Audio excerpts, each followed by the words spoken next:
More US based e-learning platform. మీరు కూడా slot book చేసుకోవాలంటే ఈ నెంబర్కి కాల్ చేయండి. నమస్కారం డాక్టర్ ప్రదీప్ జోషి గారు. శ్రీమాత్రే నమః. ప్రీవియస్ వీడియోలో నేను చేసినప్పుడు దానాల గురించి మాట్లాడుకున్నాం. అందులో మోడర్న్ దానం గురించి కూడా మీరు చెప్పడం జరిగింది. అండ్ దాన్ని అప్లై చేసి చూస్తే అంటే వేదిక్ నాలెడ్జ్ నుంచి ఇప్పుడున్న నాలెడ్జ్ వరకు చూస్తే ఏ విధంగా దానాలు చేయాల్సినటువంటి అవసరం ఉంటుంది, దాని ఫలితం ఏ విధంగా ఉంటుంది అనేది మాట్లాడుకున్నాము. అందులో ఒక పాయింట్ చెప్పారండి మీరు, కుటుంబానికి సంబంధించినటువంటి లైఫ్ స్టైల్ ఉంటుంది చూసారా, దానికి అది కూడా మార్వాడీస్ లైఫ్ స్టైల్ గురించి మీరు చెప్పడం జరిగింది. అందులో ఒక చిన్న పాయింట్ దాని ఎందుకో నాకు మళ్ళీ అడగాలనిపించింది. అందరూ చెప్తూ ఉంటారు సపరేట్ DNA వ్యాపార సామ్రాజ్యం స్థాపించాలి అని అంటే వాళ్ళకి మాత్రం అది సాధ్యమవుతుంది అనేటువంటి విధంగా మాట్లాడుతూ ఉంటారు. దాని వెనక ఉండేటువంటి స్టోరీ ఏంటండి అసలు?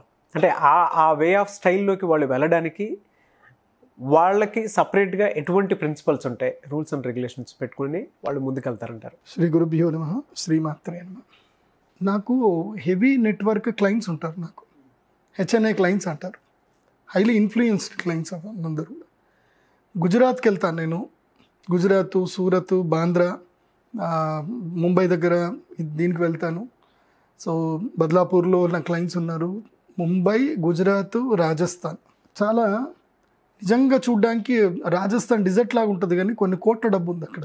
బా, ఇది ఎందుకబ్బా వీళ్ళు ఇంత సక్సెస్ అవ్వడానికి కారణం ఏంది అని నాకు మా నాన్నగారి నుంచి ఉన్న క్లయింట్స్ నా దగ్గరికి వచ్చేసారు కంటిన్యూగా. నేను వెళ్ళి వాళ్ళ కుటుంబ వ్యవస్థను చూశాను. అద్భుతమైన కుటుంబ వ్యవస్థ. బా, ఫస్ట్ మనం తెలుగు వాళ్ళు ఒకటి నేర్చుకోవాలి. మన తెలుగు వాళ్ళ దగ్గరనే మనము ఎక్కువ చెప్పాలంటే తెలుగు వాళ్ళని ఒక కైండ్ ఆఫ్ ఒక టీము తెలుగు వాళ్ళని మొత్తం భ్రష్టు పట్టింది. తెలుగు వాళ్ళ కుటుంబ వ్యవస్థను నాశనం చేయడానికి ఒక వ్యవస్థ పనిచేస్తుంది. అది మీ అందరికీ తెలుసు. అందుకోసమనే తెలుగు కుటుంబాలు రాను ఒకప్పుడు ఉమ్మడి కుటుంబాలు ఉంటుంటాయి. మనం తూర్పుగోదావరి జిల్లా వెళ్ళినా అప్పుడు ఆ లోగిళ్ళు పట్టిన ఉంటారు కదా, అక్కడ ఇళ్ళు ఎన్ని ఉమ్మడి కుటుంబాలు ఉంటుండే, ఎంత హాయిగా సంతోషంగా ఉంటుండే. రాను ఒక కైండ్ ఆఫ్ దాంతో మొత్తం చిన్నాభిన్నం అయిపోయాయి కుటుంబాలు. ఒక్కటి గుర్తుపెట్టుకోండి, యుగం మారుతూ ఉంది. కృతయుగము, త్రేతాయుగము, ద్వాపర యుగం మారుతూ ఉంది. యుగానికి తగ్గట్టుగా కుటుంబ వ్యవస్థలు బలపడాలి. సంఘే శక్తి కలౌ యుగే అని శాస్త్రం చెప్తుంది. ఏంటి? సంఘే శక్తి కలౌ యుగే అంటే కలికాలములో నువ్వు హాయిగా, ఆనందంగా, సుఖంగా బతకాలి అన్నా, నిన్ను నువ్వు ప్రొటెక్ట్ చేసుకోవాలి అన్నా, ఈ సమాజంలో వచ్చే సమస్యల నుంచి నిన్ను బలంగా తయారు చేసుకోవాలన్నా నువ్వు సంఘటితంగా ఉండాలి. అంటే నువ్వు ఒక ఉమ్మడి కుటుంబంలోనే ఉండాలి. ఉండగలిగితేనే నువ్వు కలికాలంలో దేని నుంచి బయటపడగలుగుతావు. అవును. లేదంటే కొలాప్స్, కింద పడిపోతావు, ఇంకా చెతికిల పడిపోతావు. జీవితంలో పైకి లేవడం కష్టం. సింపుల్. బలమైనటువంటిది వేరు, బలము లేనిది వేరు. ఒక 100 పుల్లలు కలిస్తే ఒక చీపురు చెత్త మొత్తం తీసి బయట పడేయచ్చు. 100 మంది కలిసి ఒకే పుల్ల పట్టుకొని 100 మంది ఒకే పుల్లతో ఎంత ఉడిచినా చెత్త పోదు. ఆ 100 మంది కలిసి ఆ పుల్లలన్నీ ఒక దగ్గర చేయించి ఒక్క వ్యక్తితో చెత్త మొత్తం 2 నిమిషాలు క్లీన్ చేయొచ్చు. సో కలికాలంలో ఇది నేర్చుకోండి. ఇది మీరు నేర్చుకోవడం లేదనుకోండి, కలికాలంలో అయిపోయి. చెప్తున్నా కదా, సేమ్ ఎగ్జాంపుల్. ఒక పుల్లతో నీ జీవితంలో ఏ అప్పులు తీర్చలేవు, నీ జీవితంలో ఇల్లు కట్టుకోలేవు, నీ జీవితంలో అప్పులు తీర్చలేవు, నీ భార్య పిల్లని సంతోషపెట్టలేవు, ఏమీ చేయలేవు. అదే మీ కుటుంబ వ్యవస్థలో అందరూ కూడా కలిసి ఒకే మాట మీద ఉండి ఆర్థికంగా బలపడండి. మీ మనస్పర్ధలు, కొట్లాటలు అన్నీ ఉంటాయి, ఎక్కడైనా ఉంటాయి. వాటి ఎక్కడ తెలుసుకోవాలి అని అంటే ముచ్చట పెట్టుకోవాలి, ఇలా కొట్లాట పెట్టుకోవాలా, మళ్ళీ అందరం సాయంత్రం అయిందని కలిసి భోజనం చెయ్యాలా, రేపు తెల్లం మళ్ళీ డబ్బులు సంపాదించాలి. డబ్బుల విషయంలో మాత్రం ఐకమత్యంగా ఉండాలి. డబ్బు విషయంలో ఐకమత్యంగా ఉండాలి. ఇది మనకి ఈ మార్వాడీసు, జైన్సు, సింధీస్ని చూసి నేర్చుకోవాలి. మీకు ఇప్పటికీ కూడా చెప్తున్నాను, నేను ఎందుకు వీళ్ళ పేర్లు మీకు ఎగ్జాక్ట్ చెప్తున్నానంటే, మీరు ఎక్కడైనా షాపింగ్ మాల్స్కి వెళ్ళండి, ఏదైనా ఒక ఊరికి వెళ్ళండి, ఆ ఊరిలో ఎక్కువగా డబ్బులు ఎక్కడైతే ఫ్లోటింగ్ జరుగుతుందో మార్కెట్కి వెళ్ళండి, అన్ని దుకాణాలు తరిచి చూడండి. ఆల్మోస్ట్ దాంట్లో 60% అంటే పెద్ద షోరూమ్లు, పెద్దగా డబ్బులు ఉండేటివన్నీ కూడా ఎవరి ఉంటాయి తెలుసా?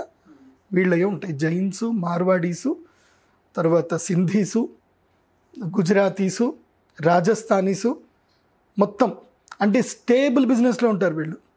ఏది? Hardware business. అంటే ఇక ఇప్పుడు మన ఇళ్ళలో కూర్చున్నాం, ఈ వెనుక ఇవన్నీ టూల్స్ ఉన్నాయి. ఇవి టూల్స్ చేసిన ఇవన్నీ సప్లై చేసేవాళ్ళు ఎవరంటే రాజస్థానీసే. ఇవన్నీ ఇక్కడ రాజస్థానీసే దొరుకుతాయి, ఇంకెక్కడ ఎవరి దగ్గర దొరకవు నీకు. ప్లైవుడ్ షాప్స్ మీరు మొత్తం భారతదేశంలో ఎక్కడికైనా వెళ్ళండి, ప్లైవుడ్ షాప్స్ ఎవరున్నాయంటే రాజస్థానీస్, మార్వాడీసే ఉంటాయి. ఓ జాజు ఫ్యామిలీ, ఇట్లా ఒక్కొక్క ఫ్యామిలీస్ ఉంటాయి అన్నమాట. సో వాళ్ళ దగ్గరనే ఉంటాయి, బికాజ్ వాళ్ళు ఫ్యామిలీ ఓరియంటెడ్ బిజినెస్ చేసుకున్నారు. ప్రపంచంలో మనుషులకి నిత్యావసరం ఏది అనేది పసిగట్టారు. కిరాణా బిజినెస్లు, ఘన్శ్యామ్ మార్కెట్ చూడండి. సో అది వాళ్ళది మొత్తం కూడా, యూనిట్ అంతా వాళ్ళది. మొత్తం భారతదేశానికి మొత్తం పసుపు సప్లై చేయడం, మిరపకాయలు సప్లై చేయడం, మిరియాలు సప్లై చేయడం, సప్లై చేయడం మొత్తం వీళ్ళ దగ్గరనే ఉంది, ఇంకా వేరే దగ్గర లేదు. మీరు ఎక్కడైనా తరచి చూడండి, వీళ్ళే ఉంటాయి సప్లై చైన్స్ అన్ని కూడా. అవును. ఇన్ని గానం ఎంఎన్సీ కంపెనీస్ అన్ని they are maintaining by the only these people. దీని వెనుక ఉండే సక్సెస్ ఏంటి మంత్ర తెలుసా? ఉమ్మడి కుటుంబ వ్యవస్థ, ఆర్థిక నిబద్ధత. ఒకరికి సంబంధము దేంతో కనెక్షన్ చేశారు తెలుసా? డబ్బుతో కనెక్ట్ చేశారు. అందుకే అన్నారు ఆర్థిక నిబద్ధత. డబ్బుతో వాళ్ళు ఒకరినొకరు జీవితం ముడిపడి ఉంటుంది. నీకు అవసరం పడ్డప్పుడు నేను ఉపయోగపడతా, నా అవసరం పడ్డప్పుడు నువ్వు ఉపయోగపడతావు.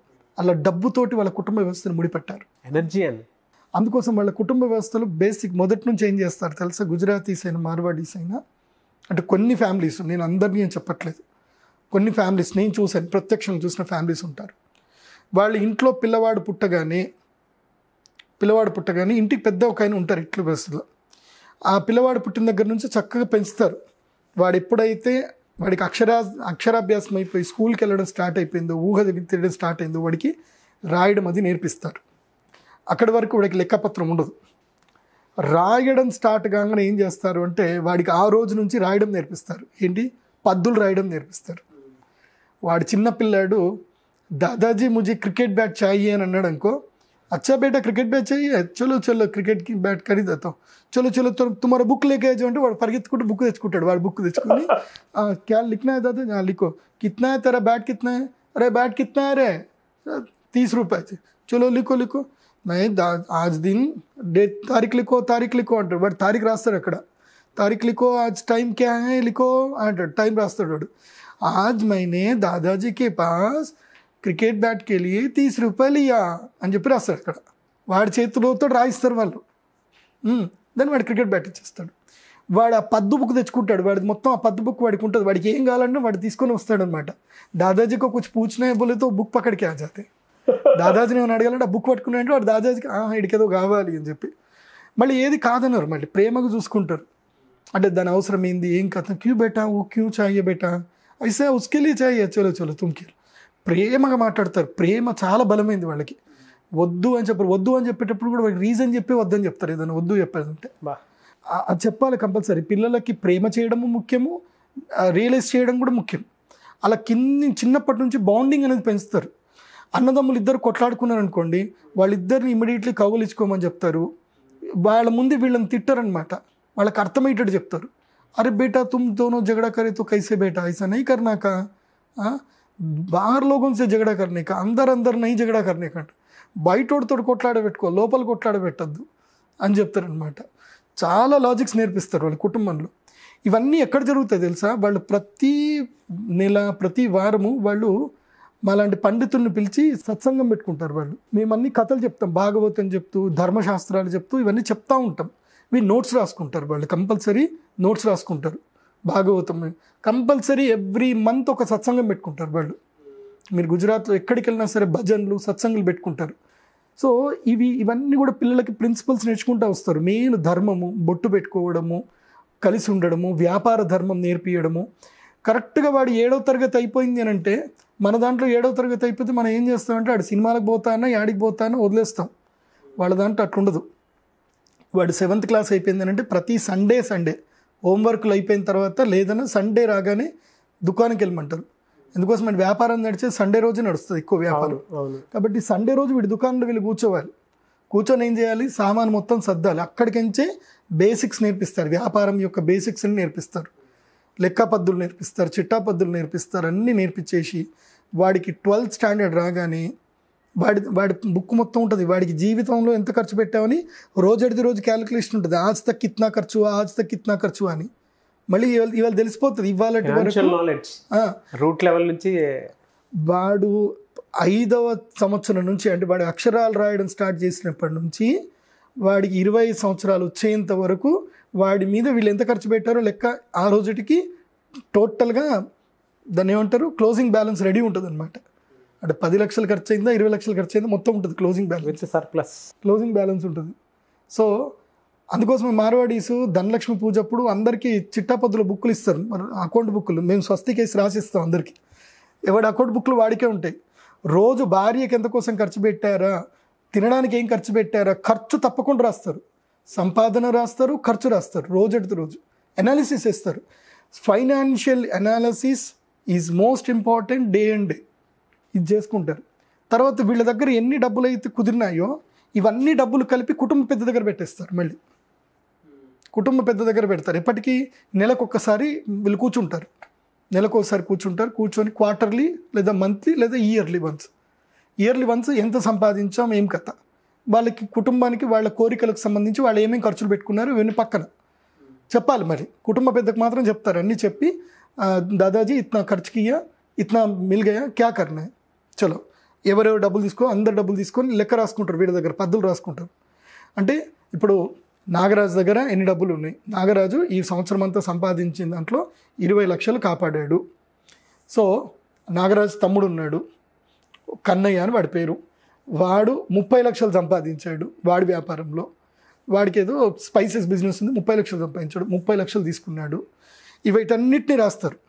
రాసి ఏం చేస్తారంటే ఇమీడియట్లీ వీళ్ళు నెక్స్ట్ వీళ్ళ ముందు తరాలు ఉంటాయి కదా, వీళ్ళ పిల్లలు ఉంటారు కదా, వీళ్ళ పిల్లల కోసం అని చెప్పి ఇప్పుడే అంటే ఇప్పుడు 10 ఏళ్ల క్రితమే, అంటే ఇప్పుడు ఆ పిల్లవాడికి 12 ఏళ్ళు వచ్చాయి అని అంటే ఇన్వెస్ట్మెంట్ వాడి గురించి చేసేస్తారు. ఇంకా అంటే వాడి 22 ఏళ్ళకి పెరిగేసరికి వాడికి డబ్బులు వచ్చేసేయాలి, వాడికి వ్యాపారం రెడీ అయిపోవాలి. ఇప్పుడే 10 ఏళ్ల ముందే. ఇవి ఎక్కడో ఎఫ్డీలు మ్యూచువల్ ఫండ్స్ తీసుకోరు వీళ్ళు ఎక్కడ వేరే వాళ్ళకి డబ్బులే వేయరు. వీళ్ళు క్రిప్టో కరెన్సీ ఎఫ్డీలు బ్యాంకులో డబ్బులే వేయరు. ఈ లిక్విడ్ క్యాష్ అంతా దగ్గర పెట్టుకుంటారు. వెళ్ళి నేషనల్ హైవే ఎక్కడ ఉంటుందో అక్కడ వెళ్ళి ఇన్వెస్ట్ చేస్తారు. నేషనల్ హైవే లేదంటే ఏదైనా ఊరుంది ఆ ఊరికి పొలిమేర ఎటువైపు ఊరు పెరుగుతుంది అని చెప్పి అనాలిసిస్ చేసుకుంటారు. ఆ ఊరికి ఎటువైపు పెరుగుతుందో అటువైపు కొంటారు.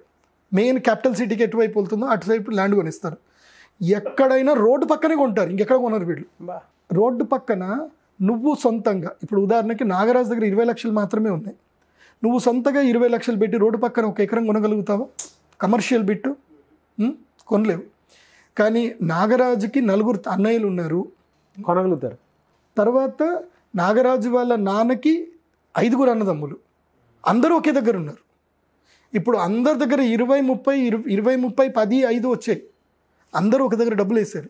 ఇప్పుడు 2 కోట్లు జమ అయ్యాయి. ఇప్పుడు నువ్వు ఎకరం పొలం కొనొచ్చు కదా ఈజీగా. నీకు అన్డివైడెడ్ షేర్ మళ్ళీ ఉంటుంది. ఇక్కడ లెక్కపత్రంలో అన్డివైడెడ్ షేర్ ఉంటుంది. మళ్ళీ ఆ రిజిస్ట్రేషన్ చేసేటప్పుడు కూడా ఏం చేస్తారంటే ఎవరిది షేర్ వాళ్ళకి పెడతారు. వాళ్ళ డబ్బుల షేర్లో ఏముందో క్లియర్గా ఉంటుంది. అందరు సబ్ రిజిస్టర్ ఆఫీస్లో సంతకం పెట్టేస్తారు. నీ అన్డివైడెడ్ షేర్ నీదే. ఓకే, ఈ ల్యాండ్ కొని వదిలేస్తారు. ఇంకా ఎన్ని అక్కడ డెవలప్ అయ్యేంత వరకు వదిలేస్తారు. డెవలప్ అయిపోయిన తర్వాత ఏంటంటే ఈ ల్యాండ్ కాస్ట్ ఏదైతే పెట్టారు 2 కోట్లు పెట్టారనుకో, ఇది 3 టైమ్స్ అయినా జరగాలి. అక్కడ వరకు 3 టైమ్స్ అయినప్పుడు 6 కోట్లు అవుతుంది. 6 కోట్లు అయ్యే వరకు వెయిట్ చేస్తారు. 6 కోట్లు కాగానే ఏం చేస్తారంటే ఆ ల్యాండ్లో సగం అమ్మేస్తారు. లేదంటే ఏం చేస్తారంటే ల్యాండ్లో ఇంకా కన్స్ట్రక్షన్ చేయడానికి స్టార్ట్ చేస్తారు. కాంప్లెక్స్ కడతారు. ఏది కమర్షియల్ కాంప్లెక్స్ కడతారు. దీంట్లో దుకాణాలు మొత్తం వాళ్ళయ్యే. దాంట్లో మెయిన్ పబ్లిక్ లీడ్ చేసి అంటే పబ్లిక్కి తొందరగా అట్రాక్ట్ అయ్యే ప్లేసెస్ ఉంటాయి కదా కాంప్లెక్స్లోని, అవి వీళ్ళు ఉంచుకుంటారు. మిగతా మొత్తం కూడా అమ్మేస్తారు. అమ్మేసి దాంట్లో ఫుడ్ బిజినెస్ వీళ్ళే ఉంటుంది. కాంప్లెక్స్కి వచ్చినోడు ఆకలిస్తే తినాలి కదా, వీడిదే ఫుడ్ బిజినెస్ పెడతాడు. ఇంకా అవసరమైన అన్ని వ్యాపారాలు వీళ్ళే పెట్టుకుంటారు. కామన్ సెన్స్తో కూడుకున్నటువంటి థింగ్స్ ఏవైతే ఉన్నాయో వాటన్నిటిని రిసోర్స్ కిందకి మార్చి దాని మీద వ్యాపారం మళ్ళీ అంతే కదా. మళ్ళీ కుటుంబంలో వ్యాపారాన్ని షేర్ చేసుకుంటారు. ఎంత షేర్ చేసుకుంటారంటే ఇప్పుడు హార్డ్వేర్ బిజినెస్ అంటే నువ్వు ప్లైవుడ్ బిజినెస్ పెట్టేసుకో, నువ్వు పెయింట్ బిజినెస్ పెట్టు, నువ్వు లైట్ బిజినెస్లు పెట్టుకో. ఈ హార్డ్వేరు లైటు అందరూ వాళ్ళే మళ్ళీ వీళ్ళందరూ ఫైనాన్షియల్ డబ్బులు తీసుకుంటారు తప్ప. ఇప్పుడు ఉదాహరణకి నువ్వు లైట్స్ మ్యానుఫ్యాక్చరింగ్ చేస్తున్నావు. ఓకే, నీకు యూనిట్ ఉంది రాజస్థాన్లో. మేమంతా నీ కుటుంబ సభ్యులం, నేను ఉన్నాను. మనదంతా ఒకటే కమ్యూనిటీ, మార్వాడి కమ్యూనిటీ. సో నేను నీ దగ్గరికి వచ్చి తీసుకున్నప్పుడు నేను నీకు జిఎస్టీ కూడా కట్టా. నేను ఎందుకు కడతా జిఎస్టీ? మనం అంతా ఒకరికి పరిచయమే కదా. నేను నీకు క్యాష్ ఇస్తున్నా. అయితే నేను క్యాష్ ఇస్తా, నువ్వు నాకు మాల్ ఇస్తావు. సో నేను అక్కడ సేవ్ అయిపోయినట్టే కదా. నెక్స్ట్ నేను నా తమ్ముడికి ఇస్తాను, నేను హోల్సేల్ తీసుకున్నాను, నా తమ్ముడికి ఇచ్చా. నా తమ్ముడు వచ్చి హైదరాబాద్లో చేస్తున్నాడు, ఇంకొకడు వచ్చేసి నిజామాబాద్లో చేస్తున్నాడు, ఇంకోటి వచ్చి కరీంనగర్లో చేస్తున్నాడు. వీళ్ళందరికీ నేను డిస్ట్రిబ్యూట్ చేస్తున్నాను, కేవలం క్యాష్ మార్కెటే చేస్తున్నాం మనం. ఫైనల్గా బిల్లు పడ్డప్పుడు ఏదైతే ఉంటుందో, ఫైనల్గా బిల్లు కస్టమర్ తీసుకుంటాడు చూడు, వాడికి మాత్రం జిఎస్టీ ఇస్తారు. ఫైనల్ కస్టమర్ దగ్గర అర్థమైంది, వాడికి జిఎస్టీ ఇస్తారు. వీళ్ళన్నీ జిఎస్టీ వాడు భరించాలి. అప్పుడు తీసుకొని ఏం చేస్తారంటే వాడు అక్కడ జిఎస్టీ కడతాడు. అక్కడ జిఎస్టీ కట్టి ఇంకా వీళ్ళు ఎంత చూపించాలో అంత జిఎస్టీలు చూపిస్తారు. మహా తెలివైన వాళ్ళు, బాబ్బా వాళ్ళ దగ్గర నేర్చుకునేంత తెలివి ఇంకోళ్ళ దగ్గర ఉండదు. మొన్న ఒక ఆర్థిక నివేదన కూడా వచ్చింది, భారతదేశంలో కేవలం 8% జనాల దగ్గర మాత్రమే భారతదేశంలో 70% డబ్బు ఉంది. అంటే దాదాపు భారతదేశ రెవెన్యూ అంతా 8% వాళ్ళ దగ్గరనే ఆల్మోస్ట్ ఎక్కువ డబ్బులు ఉన్నాయి. మిగతా ఏదైతే ఉందో అంటే 70% జనాలు ఏం చేస్తున్నారు తెలుసా, జిఎస్టీలు కడుతున్నారు. అంటే భారతదేశంలో రెవెన్యూ డబ్బు ఉన్న వాడి దగ్గర నుంచి రావట్లే, డబ్బు లేని వాడి దగ్గర నుంచి జిఎస్టీ రెవెన్యూ వస్తుంది. డబ్బున్నవాడు కొంచెమే కడుతున్నాడు జిఎస్టీ రెవెన్యూ, ట్యాక్సులు కొంచెమే కడుతున్నాడు. అది ఏంటిది అంటే అదే అంతే. సో మళ్ళీ వీళ్ళు ఏం చేస్తారు తెలుసా, వీళ్ళ ఇన్కమ్ ట్యాక్స్లు కాపాడుకోవడానికి వీళ్ళు సొసైటీ ఫామ్ చేస్తారు.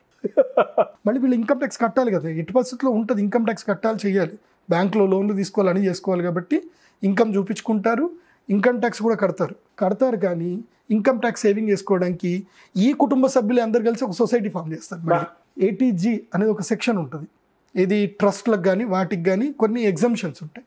వీళ్ళు పెట్టి మళ్ళీ వీళ్ళని డబ్బులు ఏమో కొట్టరు, మళ్ళీ దాని లోపల వీళ్ళు డబ్బులు వేసి వీళ్ళు ఏం చేస్తారు, ఎవరైనా సరే వీళ్ళ కులములో వీళ్ళ వ్యవస్థలో ఎవరైనా పేదవాళ్ళు ఎవరైనా ఉంటే, పెళ్లి కాని వాళ్ళు ఎవరు ఉంటే వాళ్ళకి సామూహికంగా పెళ్లి చేస్తారు, మళ్ళీ సామూహికంగా అన్నదానాలు చేస్తారు, తీర్థయాత్రలకు అన్నీ ఇస్తారు, దుప్పట్లు దానం చేస్తారు పేదవాళ్ళకి అందరికీ. అంటే వీళ్ళ కమ్యూనిటీ కాకుండా ఇంకా వేరే వాళ్ళకి ఎవరికైనా నీడీ పీపుల్ అందరు కూడా అన్ని దానాలు చేస్తారు. సో ఇటు పుణ్యము చేస్తున్నారు, ఇటు ట్యాక్సులు సేవ్ చేసుకుంటున్నారు, ఇటు క్యాష్ మార్కెట్ రన్ చేస్తున్నారు. దే ఆర్ క్రియేటింగ్ మోనోపోలీ అనమాట. ఈ భారతదేశంలో మోనోపోలీ బిజినెస్ వాళ్ళ దగ్గరనే ఉంది. ఇప్పటికీ నిజం చెప్పాలంటే భారతదేశ ఆర్థిక వ్యవస్థ బలంగా ఉంది అని అంటే వీళ్ళ వల్లనే. గుజరాతీసు, మార్వాడీసు, జైన్సు, సింధీసు అండ్ సున్నీ ముస్లిమ్స్ కొంతమంది ఉన్నారు, వీళ్ళ వల్ల ఆర్థిక వ్యవస్థ బలంగా ఉంది. తెలుగు వాళ్ళు ఇది రియలైజ్ కాండి, మీరు నిజంగా చెప్పాలంటే మన తెలుగు వాళ్ళకున్న ఒక బిజినెస్ ఒక్కటే ఉంటుంది ఎక్కడ పోయినా, ఆంధ్ర హోటల్, అదొక్కటే మన బిజినెస్. మన మార్క్ ఒకటే ఏంటంటే ఆడపోయినా మన తెలుగు వాళ్ళు పోయి భోజనం పెడతారు. మన తెలుగు వాళ్ళకున్న గొప్పటి, షిరిడి పో, నువ్వు దుబాయ్ పో, ఎక్కడన్నా పో, మన హోటల్స్ మాత్రం ఉంటాయి. కడుపు నిండా భోజనాలు పెట్టడం మాత్రం మన తెలుగు వాళ్ళు మాత్రం మన గ్రేట్. ఆర్థిక వ్యవస్థను బలం చేయాలి అని అంటే నిజంగా కొన్ని కమ్యూనిటీస్ ఉంటాయి సార్, ఆ కమ్యూనిటీ బలపడాలి. అదొక ఎడ్యుకేషన్ అంతే, ఫినాన్షియల్ ఎడ్యుకేషన్. అందుకే కమ్యూనిటీ వ్యవస్థ చాలా గొప్పది, కుటుంబ వ్యవస్థ చాలా గొప్పది. చాలా నీ కుటుంబంలో నువ్వు 10 మందిని పిల్లల్ని కను అంటాను. నేను నిజం చెప్పాలంటే నువ్వు బయట ఎక్కడి నుంచో నువ్వు ఎంప్లాయీస్ తెచ్చుకోవాల్సిన అవసరం లేదు. నువ్వు 10 మంది పిల్లల్ని కానీ నిన్ను ఎవడన్నా అంటున్నాడా, రిస్ట్రిక్ట్ చేస్తున్నాడా 10 మంది పిల్లలు కనద్దని? 10 మంది పిల్లలు కనడమే, పిల్లల్ని లేబర్గా చేయడమే, వాళ్ళని వర్కులు నేర్పించడమే, వాళ్ళకి స్కిల్ పీపుల్ తయారు చేయాలి. చదువులు వేస్ట్, ఓరియంటెడ్గా ఒక్క స్కిల్ నేర్చుకుంటే చాలు, వాడు అద్భుతంగా ప్రపంచం వెళ్ళగలుగుతాడు. ఇప్పుడు ఒక వ్యక్తికి నేను కొంతమంది చూసాను, నేను మార్వాడీస్లో కొన్ని కుటుంబ వ్యవస్థలు చూస్తున్నా, వాళ్ళు నాతో చెప్తారు తెలుసా, ఏ स्कूल की क्या है पंडित जी, कुछ भी नहीं है, वो सब हमारे पास पैसे खींचने वाले हैं, स्कूल की कुछ ये CBSE सिलेबस वो AC में डाल के कुछ भी नहीं, हमको पागल करने वाले, ये हम नहीं चलते, हमारे पास हमको सर्टिफिकेट नहीं चाहिए जी, हमको सर्टिफिकेट नहीं चाहिए. కూడికలు తీసివేతలు, భాగాహారం, గుణింతలు, పర్సంటేజ్లు, బస్ ఇది వస్తే చాలు మాకు, ఇంకేం అక్కర్లే. అక్షరాలు చదువుతున్నాడా లేదా, చల్ కథం, దందల దిగుడే. ఇప్పుడు ల్యాప్టాప్ బిజినెస్ నువ్వు నమ్మవో, కావాలంటే ఒక రోజు కెమెరా పట్టుకొని ప్యారడైస్ వెళ్ళు, పార్క్ లైన్కి వెళ్ళు, CTC కంప్యూటర్ ట్రేడింగ్ సెంటర్ ఉంది కదా సికింద్రాబాద్లో, వెళ్ళు, మొత్తం వాళ్ళే ఉంటారు. లలిత్ కంప్యూటర్స్ వాళ్ళదే, శ్వేత కంప్యూటర్స్ వాళ్ళదే, సెస్ట్రాన్ ఉంటుంది వాళ్ళదే. నేను చిన్నప్పటి నుంచి అది తిరుగుతూనే ఉన్నాను, చూస్తున్నాం కదా, అన్ని వ్యాపారాలు వాళ్ళగే. కంప్యూటర్ చిప్ బిజినెస్ మొత్తం వాళ్ళదే, హార్డ్ డిస్క్ బిజినెస్లు వాళ్ళగే. ఎక్కడ పో బట్టల వ్యాపారం, సికింద్రాబాద్కి వెళ్ళి చూడు, మొత్తం బట్టల వ్యాపారం వాళ్ళదే. ఎవరి దగ్గర ఉంది వ్యాపారం? ఎక్కడైతే గ్రౌండ్ పైప్ లైన్ గ్రౌండ్ ఎక్కడ వస్తుందో అక్కడ వీళ్ళే ఉన్నారు, పైప్లో నీళ్లు పోసే దగ్గర వాళ్ళే ఉన్నారు, నీళ్లు తాగే దగ్గర మనం ఉన్నాం వినియోగదారులు. ఎస్, మనం వ్యాపారం ఎక్కడ చేయాలో అక్కడ చేయాలి. ఇదొక్కటి ఆలోచిస్తే చాలు. నేను ఒక లాజిక్ చెప్పాలా, ఒక కుటుంబంలో అన్నదమ్ములు అందరు కూడా కలిసి ఒక మీటింగ్ పెట్టుకొని వాళ్ళ డబ్బులన్నీ కలిపి పెట్టుకుంటే ఒక కుటుంబము 1 కోటి రూపాయలు చేశారనుకో, 1 కోటి రూపాయలతో ఒక కుటుంబం అందరు కలిసి 30 లక్షలు సంపాదించవచ్చు. కోటి సంపాదించవచ్చు, 30 లక్షలు అయితే గ్యారంటీగా సంపాదించవచ్చు. అదే ఆ కుటుంబం అంతా కూడా నా డబ్బు, నా అప్పులు, నా క్రెడిట్ కార్డులు, నా ఇది నా నా అనుకుంటూ వెళ్ళిపోయారనుకో, వాళ్ళందరూ కలిసి ఆ 1 కోటి రూపాయలు అంతా కూడా బ్యాంకు వాళ్ళు లాగేసుకుంటారు. మేము క్రెడిట్ కార్డు ఇస్తామండి, వడ్డీ ఇస్తామండి, తక్కువ వడ్డీ అండి అని చెప్పి వీళ్ళు బ్యాంకులో డిపాజిట్ చేస్తే ఏం వస్తుంది చెప్పు. Liquid cash market is different. అందుకోసమనే నేను నిజంగా చెప్తున్నాను, నా దగ్గర ఒక అద్భుతమైన ఐడియా ఉంది. ఒక గ్రామం మొత్తం కూడా కలిస్తే, ఒక గ్రామం చాలు, ఒక ఊరిలో ఉండే రైతులందరూ కూడా కలిసి తాము పండించిన పంట మీద వచ్చిన సంపాదన అంతా కూడా లెక్క కట్టుకొని వాళ్ళు ఒక సొసైటీ కింద ఫామ్ అయ్యి వాళ్ళ దగ్గర ఉన్న డబ్బులన్నీ కూడా ఒక అకౌంట్లో వేసుకొని, ఒక సొసైటీ అకౌంట్ వేసుకొని, అకౌంట్లో వేసుకొని వీళ్ళన్నీ షేర్స్ కరెక్ట్గా డివైడ్ చేసుకొని అన్ని కలిపితే దాదాపు ఒక 10 కోట్లు కూడా కావచ్చు. ఒక ఊరు నుంచి ఒక 10 కోట్లు అవుతాయే కాదా? ఆ 10 కోట్లు తీసుకొచ్చి హైదరాబాద్ లాంటి ప్లేస్లో ప్రైమ్ లొకేషన్లో స్థలం తీసుకొని మంచి కంపెనీస్, డెవలప్మెంట్ కంపెనీస్ ఉన్నాయి, మంచి మార్కున్న డెవలప్మెంట్ కంపెనీస్కి ఆ ల్యాండ్ని 3 సంవత్సరాలకు డెవలప్మెంట్కి ఇస్తే 10 కోట్ల ల్యాండ్కి 20 కోట్లు వాళ్ళకి సంపాదించుకోవచ్చు. 3 సంవత్సరాల లోపల వీళ్ళ డబ్బు రెండింతలు అవుతుంది. అది అయిపోయిన తర్వాత వచ్చిన షేర్స్ వీళ్ళు ఎంతెంత ఇన్వెస్ట్ చేస్తారో అంత వీళ్ళు వీళ్ళు తీసుకోవచ్చు కదా, మంచి లాభమే కదా. అదే వాళ్ళ దగ్గర తక్కువ డబ్బులు ఉన్నాయి, వాళ్ళు దాన్ని డబ్బులు చేసుకోలేరు. వాళ్ళు రైతులందరూ కలిసి ఒక సొసైటీ ఫామ్ అయితే ఓ అద్భుతం జరుగుతుంది. ఆ అద్భుతమే అమూల్ ఫ్యాక్టరీ. అమూల్ ఫ్యాక్టరీ ఇప్పుడు చాలా గొప్ప బిజినెస్. ఇప్పుడు రైతులందరూ కలిసి చేసిన పని. ఇప్పుడు నెక్స్ట్ పామాయిల్ మీద గవర్నమెంట్ నాబార్డు ఇంట్రెస్ట్ లేకుండా డబ్బులు ఇస్తుంది. ఇది ఎంతమందికి తెలుసు? ఎవరికి తెలియదు. పామాయిల్ అంటే ఏంది, ఇంట్రెస్ట్ లేకుండా డబ్బులు వస్తున్నాయి ఎవరికి తెలియదు. అసలు గవర్నమెంట్ స్కీమ్స్ ఎవరికి తెలియదు. తెలుసుకోండి, బాగుపడండి, డబ్బు సంపాదించండి, కుటుంబ వ్యవస్థ కాపాడుకోండి, ఉమ్మడి కుటుంబంలో ఉండండి, కలిసి అన్నం తినండి, కలిసిగా మాట్లాడుకోండి, కలిసి డబ్బులు జమ చేయండి, కలిసి వ్యాపారం చేయండి, ఒక నిబద్ధత పెట్టుకోండి. జీవితంలో అద్భుతంగా మీరు రాణిస్తారు. ఏ అప్పులు, ఏ కష్టాలు, నిజంగా చెప్పాలంటే ఏ ఏలినాటి శని కూడా మిమ్మల్ని ఏం చేయదండి. కుటుంబం అంతా కలిసి ఉంటే ఏ గ్రహాలు కూడా మిమ్మల్ని ఏం చేయవు. ఎందుకోసం అంటే ఒక్కోళ్ళ జాతకం మంచుకున్న కుటుంబాన్ని మొత్తం కాపాడగలుగుతాడు. అవునా? Yes yes. ఒక సమర్థవంతుడైన రాజు ఉంటే 1,00,000 సైన్యాన్ని కాపాడగలుగుతాడు సమర్థవంతుడైన రాజు. అట్లా సమర్థమైన రాజయోగం ఉన్న ఒక్క వ్యక్తి ఉన్నా చాలు, గ్రహాలు ఏం బాగలేకుండా కుటుంబాన్ని కాపాడుకుంటూ వెళ్ళిపోవాలి. థ్యాంక్ యూ అండి. Thank you so much doctor Pradeep Joshi గారు.